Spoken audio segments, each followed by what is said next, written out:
چک سرگودا کے میں چک نمبر 35 کا رہنے والا ہوں. اسی وجہ سے مجھے 35 کہا جاتا ہے. اور خلیفہ صاحب نے جتنی بھی تقاریر کی ہیں، خطبے دیے ہیں، اس میں میرا ناگرام رسول کے ساتھ 35 کا لفظ ضرور استعمال کیا. تو یہ لفظ جو ہے وہ میرے چک کی نسبت سے یہ استعمال کیا گیا. جب میں 8ویں جماعت پاس کر چکا تو میرے بھائی نے مجھے قادیان تبلیغ کا کورس مکمل کرنے کے لیے چھوڑا ہے. تو 3 4 5 سال میں وہیں رہا. تو اس عرصے میں کچھ ایسی بات آ گئی کہ جس کی بنا پر سارے قادیان میں میں مشہور ہو گیا. وہ اپنی کبڈی اور فٹ بال کھیلنے کی وجہ سے ہوا تھا. تقریباً کوئی بچہ، کوئی جوان، کوئی بوڑھا ایسا نہیں تھا جو میرے نام سے ناواقف ہو. بہرحال اس کے ساتھ ساتھ میں یہ بھی عرض کر دوں کہ اگر میں کھلاڑی تھا تو اس کے جو مدرسہ احمدیہ میں ان طالب علموں میں بھی شمار ہوتا تھا جو ظہیر اور لائق ہوتے تھے.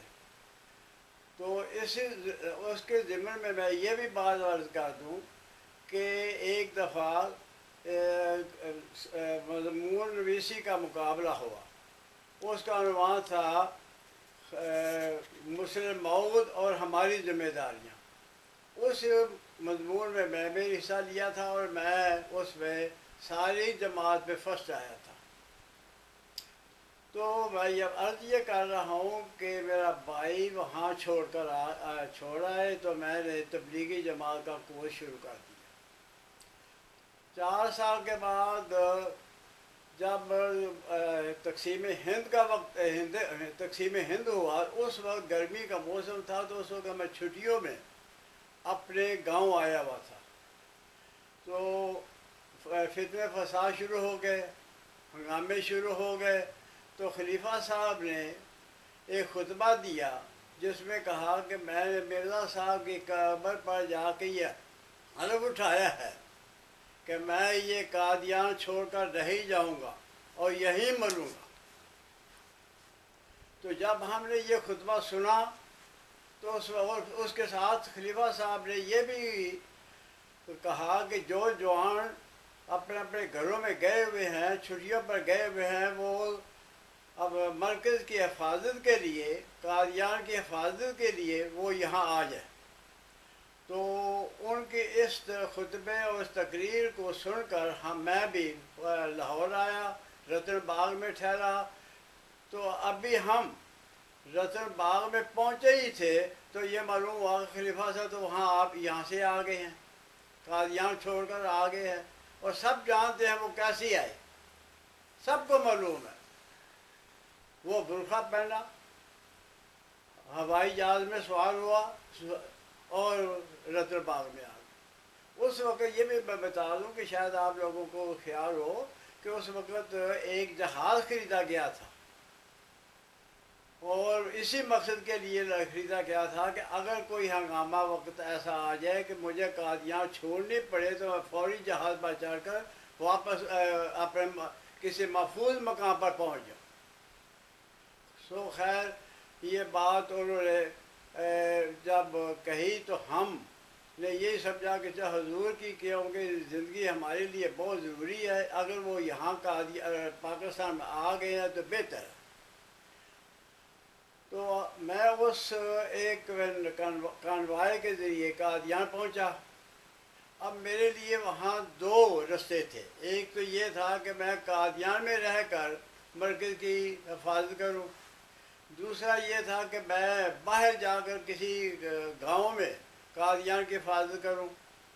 تو میں نے یہ ترجیح دی کہ میں اپنے چند دوستوں کے ساتھ باہر جا کر کسی گاؤں میں قادیان کی حفاظت کروں. ان دوستوں میں سے ایک میرا دوست عبدالحمید ڈاڈا بھی تھے. تو خوش قسمتی کہہ لیجیے یا بدقسمتی کہہ لیجیے، مجھے گرفتار کر لیا گیا. تو میں حوالات میں آ گیا. چند دن میں حوالات میں رہا تو مجھے تھانے دار صاحب نے کلانور کے تھانے میں میرا نام درج کیا تھا کہ یہ اس تھانے کا ملزم ہے۔ تو ایک دن کلانور کا تھانے دار آیا اور وہ مجھے ساتھ لے گیا۔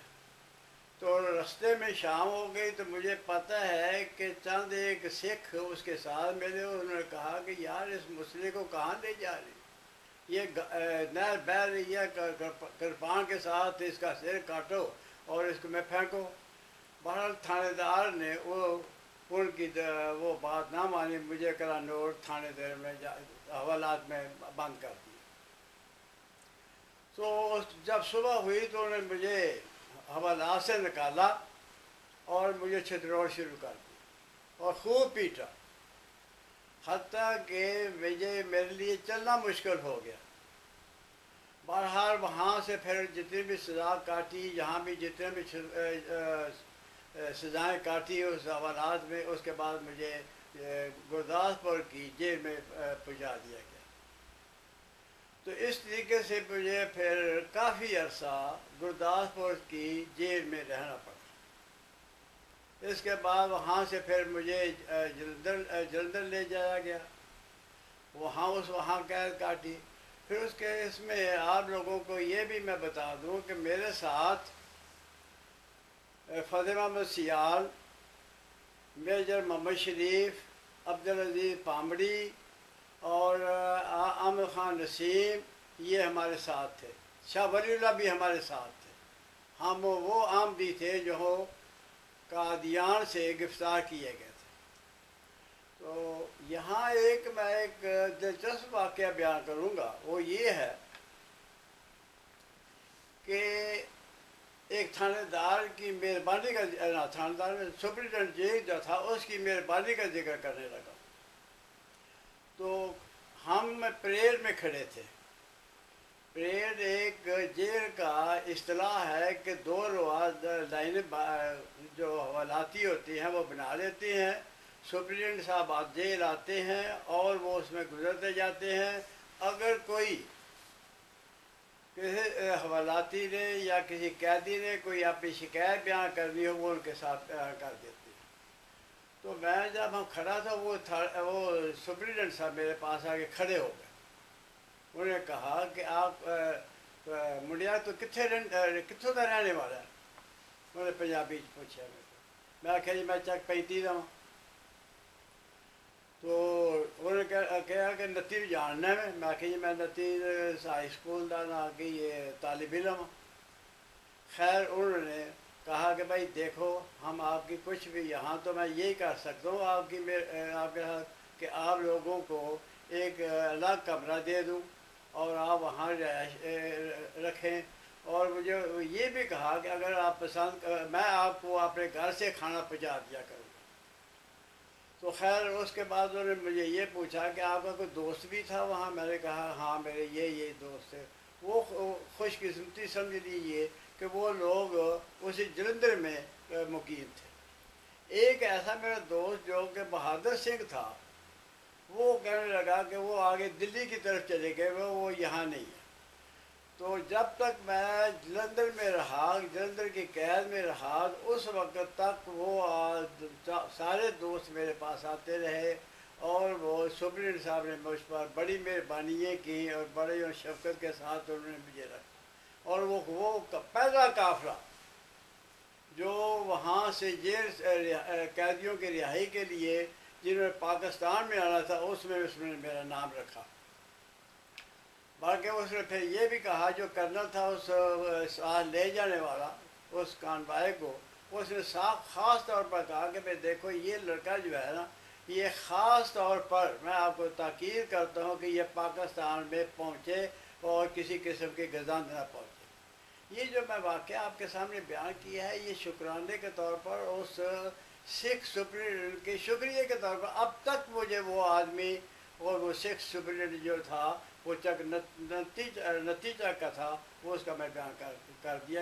حالانکہ میں اس گفتگو کے ساتھ اس کا تعلق نہیں تھا، لیکن میں یہ سمجھتا ہوں کہ وہ اس نے مجھ پر بڑی مہربانی اس وقت کی تھی، باوجود ایک سپرنٹینڈنٹ تھا، لیکن میں قیدی تھا، لیکن اس کے باوجود اس نے مجھ پر بڑی شفقت اور محبت سے پیش آیا اور ہر قسم کا سہولت دی۔ اس لیے میں نے یہ ضمنی طور پر یہ بات بیان کر دی ہے۔ انسان پر یہ بھی فرض ہوتا ہے کہ جو آدمی اس پر احسان کرے اس کا شکریہ ادا کیا جائے۔